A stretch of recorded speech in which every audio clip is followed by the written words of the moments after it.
Tahukah Anda, otak merupakan bagian tubuh yang paling penting bagi manusia? Sekarang angkat tangan Anda dan letakkan pada dahi. Tepat di situ, ada bagian otak yang paling istimewa.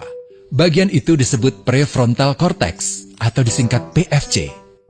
Menurut peneliti otak Jordan Grafman, PFC ini hanya ada pada otak manusia, sehingga membedakan kita dengan binatang. Bagian ini diciptakan dan dirancang khusus oleh Tuhan supaya manusia mampu memilih dan memiliki etika.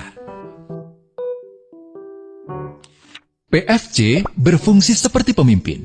Ia bertanggung jawab untuk berkonsentrasi, memahami benar dan salah, mengendalikan diri, menunda kepuasan, berpikir kritis, dan merencanakan masa depan. PFC adalah pusat pertimbangan dan pengambilan keputusan. PFC inilah yang membentuk kepribadian dan perilaku sosial. Sayangnya, PFC adalah bagian otak yang paling mudah mengalami kerusakan. Jika PFC rusak, maka kepribadian orang bisa berubah. Rusaknya PFC bisa disebabkan oleh benturan fisik, bisa juga oleh zat kimia, seperti narkotika, psikotropika, dan zat adiktif atau nafsa.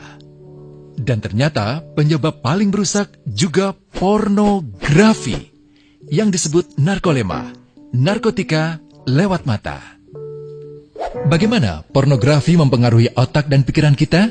Adi, remaja 12 tahun, melihat gambar di TV yang menjurus ke porno. Awalnya, ia merasa kaget dan jijik. Ini karena sistem limbik di otak Adi menjadi aktif. Sistem limbik mengatur emosi juga keinginan makan, minum, dan berhubungan seksual. Sistem limbik ini kemudian mengaktifkan zat kimia otak bernama dopamin.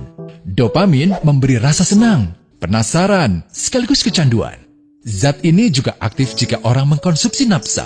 Oleh karena itu, sifat candu pornografi sama dengan sifat candu nafsa. Otak akan mengingat apa yang membuat Adi senang dan bagaimana ia memperolehnya. Jika Adi mendapatkan pembinaan akhlak, etika yang baik, dan patuh pada norma sosial, dorongan melihat pornografi, meskipun menyenangkan, akan ia abaikan. Namun karena hal itu tidak ada pada diri Adi, ketika ia sedang merasa bosan dan ingin mencari kesenangan, otak akan mendorongnya agar melihat pornografi lagi. Namun lama-lama, Adi bosan melihat jenis gambar yang sama, dan butuh yang lebih porno untuk memicu rasa senang. Sekarang, dengan internet, pornografi menjadi jauh lebih mudah didapat. Pertama, Adi membuka internet dan tidak sengaja melihat gambar yang menjurus ke porno. Berikutnya, ia sengaja membuka lagi untuk melihat yang lebih porno. Awalnya melihat yang sedikit terbuka, lama-lama semuanya terbuka. Awalnya melihat 1 menit, lama-lama 1 jam. Adi mengalami kecanduan pornografi. Bagaimana kerusakan PFC akibat kecanduan pornografi? Secara alamiah, dopamin dialirkan dari sistem limbik ke PFC. Orang yang kecanduan pornografi akan mengalirkan dopamin secara berlebihan, sehingga membanjiri PFC. PFC menjadi tidak aktif karena terendam dopamin. Semakin sering PFC tidak aktif, ia akan semakin mengerut dan fungsinya terganggu. Sistem limbik justru akan berkembang semakin besar karena terus mengaktifkan dopamin, sehingga Adi cenderung untuk terus mencari kesenangan tanpa takut atas akibatnya. Jika tidak ditangani segera, Adi berpeluang besar menjadi pelanggan pornografi seumur hidup dan mengalami kerusakan otak di bagian PFC. Awalnya, ia akan kehilangan konsentrasi, penurunan kemampuan menimbang benar dan salah, serta berkurangnya kemampuan mengambil keputusan.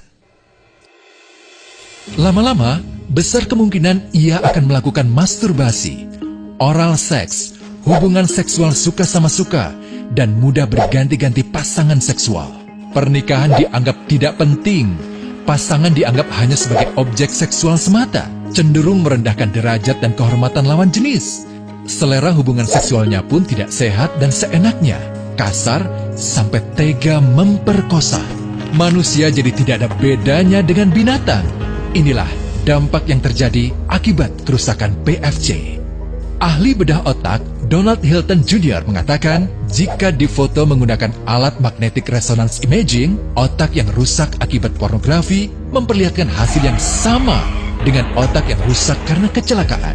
Ia juga mengatakan, Berbeda dengan dampak nafsa yang merusak otak di 3 bagian, pecandu pornografi yang sudah melakukan hubungan seks dengan anak-anak mengalami kerusakan otak di 5 bagian. Terbukti, pornografi pada anak lebih bersifat merusak karena PFC belum matang dengan sempurna. Tapi untungnya, otak anak yang belum sempurna ini masih mudah dibentuk. Pengaruh pornografi bisa lebih mudah dihilangkan asal ada usaha untuk memulihkan dengan sabar, terutama oleh ayah ibu, keluarga, dan orang terdekat. Pelajari bagaimana mencegah dan menangani anak yang terkena pornografi. Mari lindungi generasi kita dari bencana pornografi dan kejahatan seksual.